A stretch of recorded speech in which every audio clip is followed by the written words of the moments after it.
Bendiciones, hermanos, es un placer volvernos a encontrar por este medio y es un privilegio para mí compartir con ustedes la palabra del Señor. ¿Cómo están ustedes? Ya sé que no me pueden responder así, pero de todo corazón deseo que la presencia del Señor esté inundando nuestras casas, esté su presencia llenando cada habitación que tenemos en nuestro hogar. Y por sobre todas las cosas, que nuestros corazones estemos llenos como una copa, rebosando de la presencia de nuestro Rey y Dios. Yo hoy para compartir con ustedes tengo en Efesios, en el capítulo 1, en el verso 3 en adelante, tengo unos versículos para compartir. Yo sé que estos versículos particularmente los reiteramos muchas veces porque tienen que ver con nuestra identidad en Cristo. Así que, ¿qué te parece? Vamos a leer esos versículos.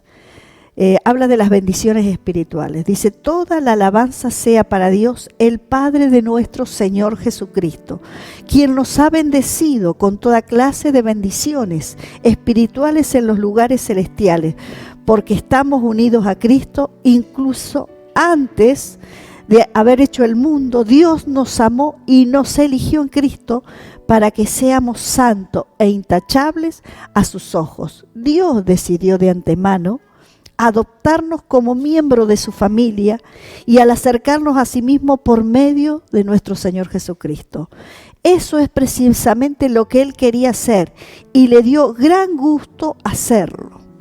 Y este versículo quiero que prestes atención. Dice: de manera que alabamos a Dios por la abundante gracia que derramó sobre nosotros, los que pertenecemos a su Hijo amado.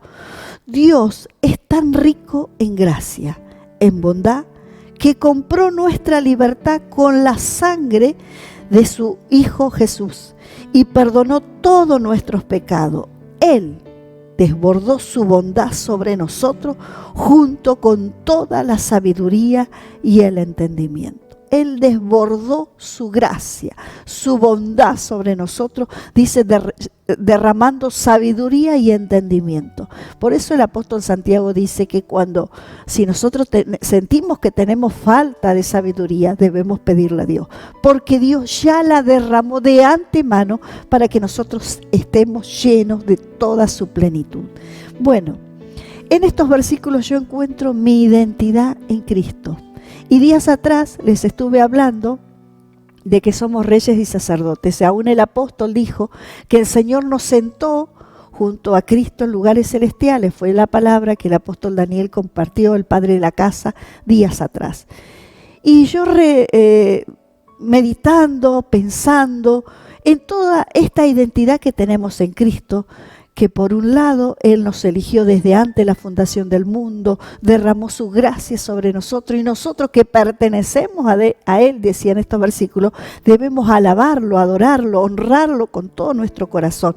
Y eso es lo primero que nosotros tenemos que hacer, honrar a Dios con nuestras vidas, porque Él nos hizo reyes y sacerdotes para nuestro Dios por medio de nuestro Señor Jesucristo, perdonando nuestros pecados. O sea que el sacrificio de Cristo es total y es para nosotros.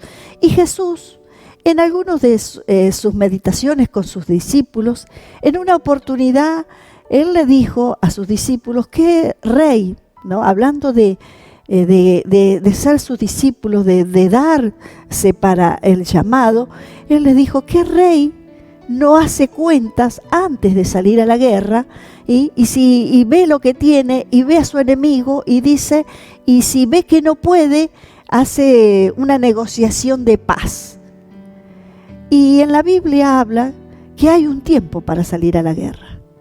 Y en 2 Samuel, en el capítulo 11, en el primer versículo, dice que en el tiempo que los reyes salían a la tierra a pelear, a la guerra, David en su tiempo, él quiso quedarse.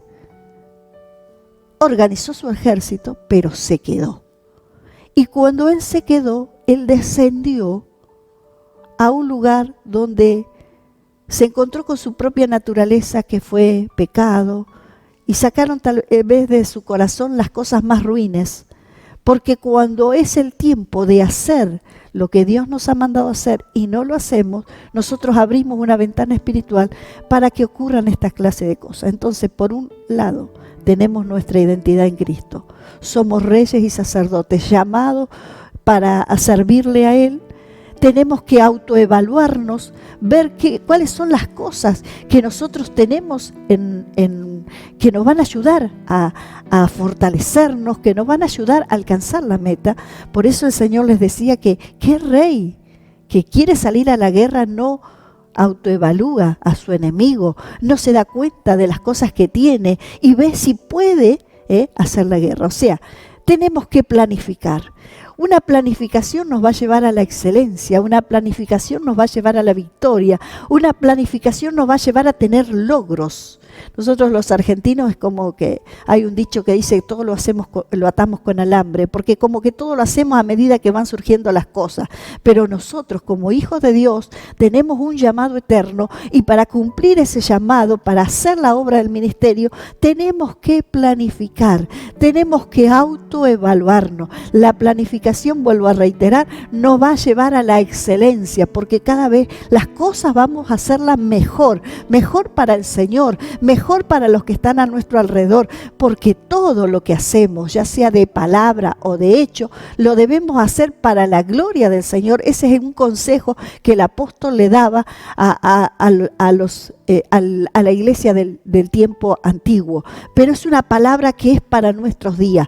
Todo lo que nosotros hacemos es para la gloria de Dios. Por eso, si en tu vida hay cosas que no le dan gloria a Dios, las tienes que dejar de hacer. Si hay cosas que te avergüenzan, las tienes que dejar de hacer. Y en esto de autoevaluarnos, de reconocer nuestros errores, cuando nos autoevaluamos, reconocemos que tenemos una nueva vida en Cristo, que tenemos oportunidades, reconocemos que tenemos fuerza, que tenemos una expectativa de alcanzar logros, de llevar nuestra vida a una vida abundante en el Espíritu. Nos damos cuenta que tenemos fe porque el Señor nos ha dado fe y en esa fe nosotros concretamos, en esa fe nosotros alcanzamos, en esa fe nosotros arrebatamos las promesas que Dios ha puesto para nuestras vidas, para nuestro presente, porque las palabras que Dios ha hablado desde la antigüedad son para sus hijos y para todos los que creen en Él. Y nosotros que creemos en Él sabemos que el Señor nos dice sí, amén, así sea. Cuando nosotros estamos declarando palabras que nos bendicen, que nos levantan, que nos elevan a esa posición que tenemos en Cristo, estamos proveyendo un material que es incorruptible, un material que no se va con nada, un material que pasás por las aguas y las aguas no te ahogan, pasás por el fuego y el fuego no te quema. Es un material que es del cielo, pero en ese reconocimiento, en esa evaluación, tenemos que saber que también tenemos cosas, los seres humanos, que nos hacen descender. Tenemos cosas que la vida nos ha marcado. Hemos sufrido pérdida, hemos sufrido dolores, odios, resentimientos, desconfianza, cosas, culpas, situaciones que nos han puesto y nos han anclado en el dolor. Pero esas son las cosas que nosotros somos un conjunto. Por un lado tenemos una expectativa de vida, de alcanzar, pero por otro lado tenemos esa naturaleza que nos tira para abajo. Pero ¿sabes una cosa? Yo en este día elegí una parábola que el Señor compartió con sus discípulos. Dice que había alguien que vino y le dijo: Señor, ¿qué voy a hacer para alcanzar la vida eterna? Y el Señor le refirió la parábola del buen samaritano. Y yo simplemente, mencionándola, te quiero leer un par de versículos, no toda la historia, sino la lees tú y te enriqueces tú. Pero yo quiero que meditemos en lo que dice en Lucas 10:30, dice que Jesús le respondió: un hombre descendía de Jerusalén a Jericó, cayó en manos de ladrones, los cuales le despojaron, le hirieron y se fueron dejándole medio muerto. Cuando yo reflexionaba en esta palabra de hace un momento, pensaba que muchas veces nosotros los seres humanos los que amamos al Señor, los hijos de Dios, los reyes y sacerdotes, los que entendemos que el Señor nos eligió desde antes de la fundación del mundo, muchas veces estamos en ese lugar de gloria, estamos en Jerusalén, estamos en el lugar de adoración, estamos en el lugar de la vida en abundancia. Pero sabes, hay situaciones que te empiezan a hacer descender. Y cuando uno desciende, nos pasa como a este hombre, de un lugar de adoración, descendiendo hacia un lugar de muerte. No había llegado al lugar de muerte, pero ya había habido ladrones que lo habían asaltado, ya había habido hombres que lo habían herido, ya había habido situaciones que lo habían dejado medio muerto. Y muchas veces nosotros, que reconocemos que tenemos un lugar en el reino de los cielos, descendemos. Y mientras descendemos, nos pasan cosas raras, nos pasan cosas que nos destruyen. Pero bendito sea Dios, nuestro Padre eterno, que Él nos dejó esta palabra y esta historia en la Biblia para que nosotros reflexionemos. Nosotros los seres humanos muchas veces dejamos el lugar de adoración. Muchas veces descendemos de un lugar de adoración a un lugar de muerte. Pero ¿sabes?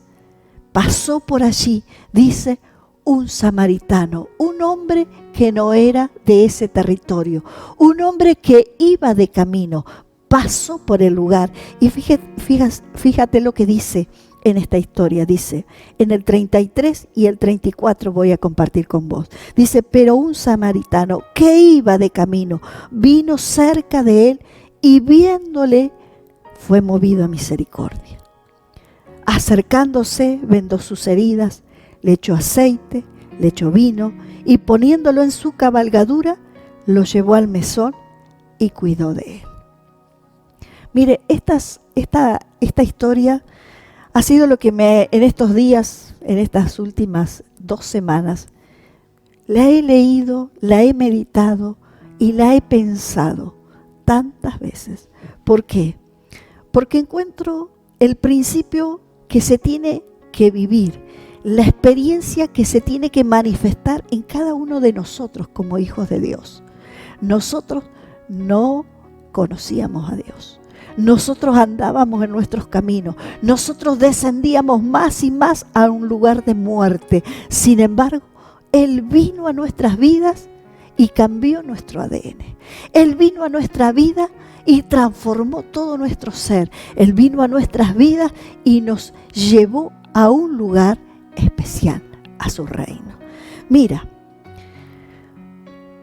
el Señor es el que nos ama con un amor incomparable, pero ese amor se tiene que manifestar en nosotros y nunca debemos olvidarnos del lugar donde Dios nos sacó, porque el enemigo una y otra vez nos va a querer llevar a ese lugar, pero tú tienes que saber que Él te cargó en sus hombros y te puso sobre su cabalgadura y te puso en un mesón. En estos versículos en especial, quería ver ahí cuando dice que el Señor, el samaritano, lo primero que hace es que pone aceite en sus heridas. Esa es una experiencia que cada uno de nosotros tenemos que tener. Que el aceite de Dios esté sobre nuestras heridas. Las heridas que la vida nos ha dejado. Las heridas que en el mundo hemos vivido, en el sistema, en las circunstancias. Hay heridas que necesitamos que el aceite esté sobre esas heridas, porque el aceite no solo sana tus heridas, sino que cuando tú estás sano de tus heridas, el aceite es una unción que brota para sanar a otros. El vino, el samaritano puso vino, el vino que es el símbolo del gozo. Proverbios dice que el vino es para los desfallecidos, para los que no tienen esperanza, para los que están con mucha tristeza, con mucha angustia. Para esos es el vino.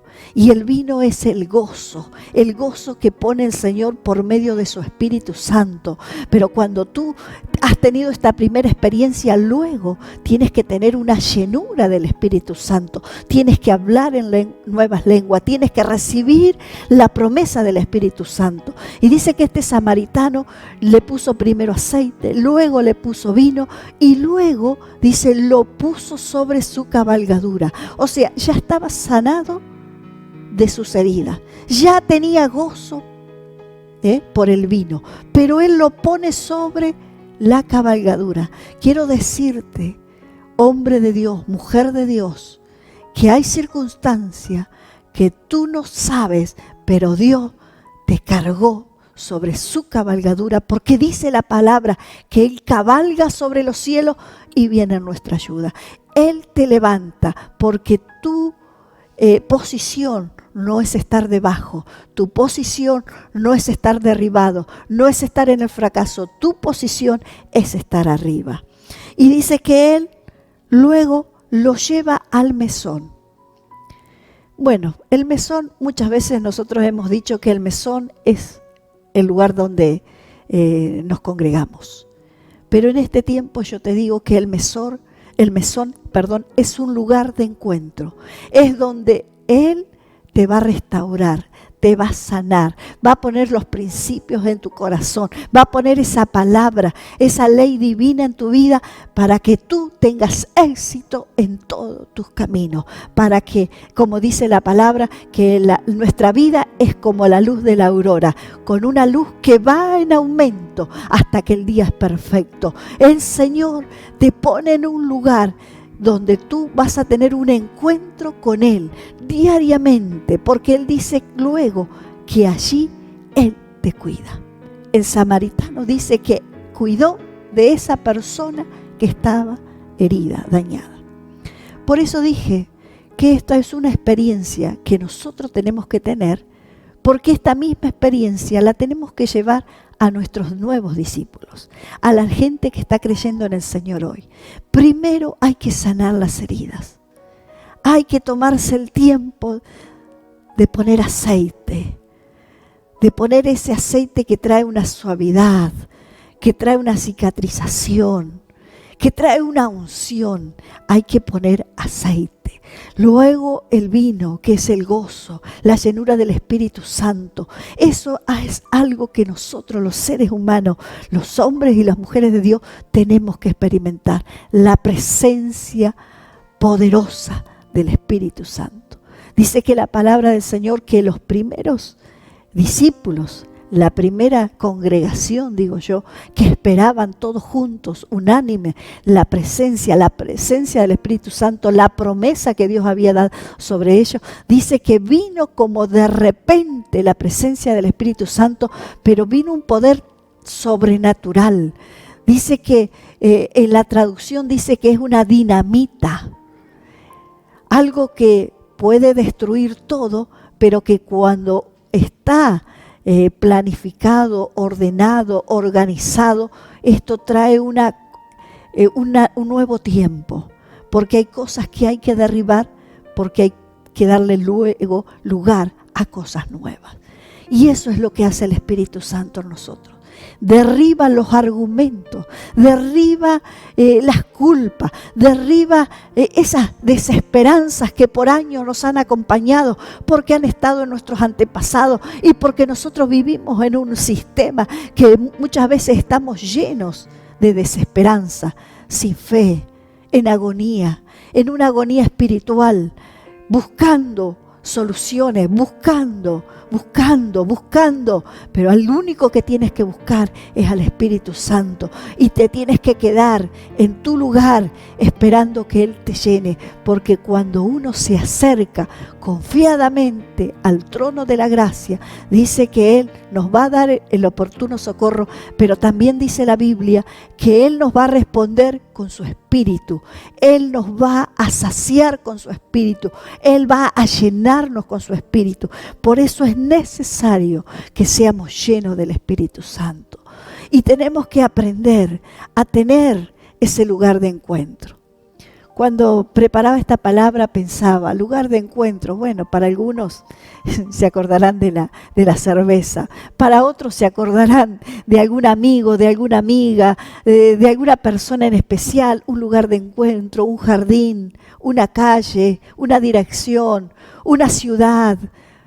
Pero el lugar de encuentro es tu corazón, porque tu corazón se tiene que encontrar con el Espíritu Santo, porque tu corazón tiene que rebosar como una copa, ser lleno, lleno, lleno, totalmente lleno, y que caiga ese Espíritu por todos tus lados para rebosar, para contagiar al que tienes al lado, para bendecir en tu casa a tus hijos, a tu mujer, o a las mujeres, al esposo, a los hijos. Es necesario que seamos llenos del Espíritu Santo.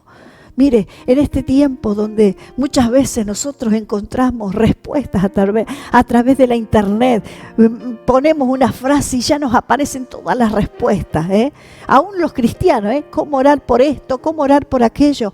Pero quiero decirte que si tienes un encuentro con el Espíritu Santo, el Espíritu Santo va a hacer que tu copa rebose, que reboses de tal forma y de tal manera que aún ocurra como ocurrió con los primeros discípulos, donde tú pises, tu pie de dominio, pero tu pie donde vas a transformarlo todo o trastocarlo todo, como hacía la iglesia primitiva. O sea, donde ellos iban había transformación, donde ellos estaban había milagros, donde ellos estaban ocurrían cosas inexplicables tal vez a los ojos de los hombres, pero ¿cómo se puede explicar el milagro de tener al Dios de dioses viviendo en nuestro corazón? Por eso, lugar de encuentro.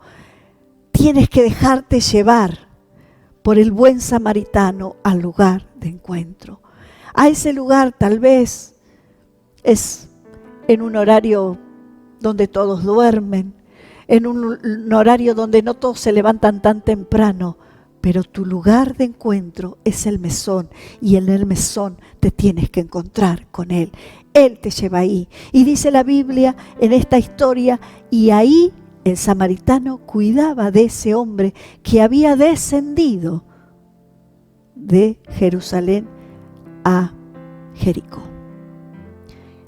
Yo te voy a dar después para que escuches una canción que la vamos a poner, pero tiene que ver con esto. Él no te hace reproches. Él no te dice por qué descendiste. Él no te dice por qué. No, Él cuida de ti. Él te provee, para mí en esta palabra, de todo lo que tú necesitas para ganar en la vida.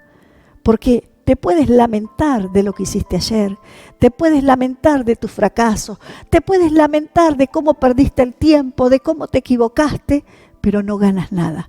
Pero cuando te dejas cuidar por Él, cuando dejas que Él te llene de sus palabras, cuando empiezas a poner por obra esos principios que han quedado escritos en la palabra, a los cuales nosotros instamos a que los cumplas, a que los pongas por obra, esos principios te van a llevar a bendición. Deja que Él cuide de ti. Y no hay reproches. Él no tiene una lista de todas las cosas que has hecho mal. Él en la eternidad ya escribió las batallas que vas a ganar. Él ya te escribió victorias sobre todos tus asuntos. Él ya escribió que naciste para ganar, no para perder. Por eso yo te animo a que te metas y te sumerjas en su presencia y tomes todo lo que Él tiene para ti. En este día, si necesitas aceite, toma de su aceite. Si necesitas vino, gozo, alegría, toma de su vino. Deja que Él te lleve al lugar secreto. Deja que Él te lleve al lugar de encuentro.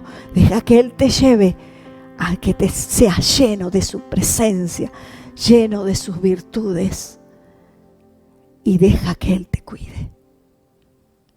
No puedes hacer más de lo que tu cuerpo te permite, pero Él tiene todo poder.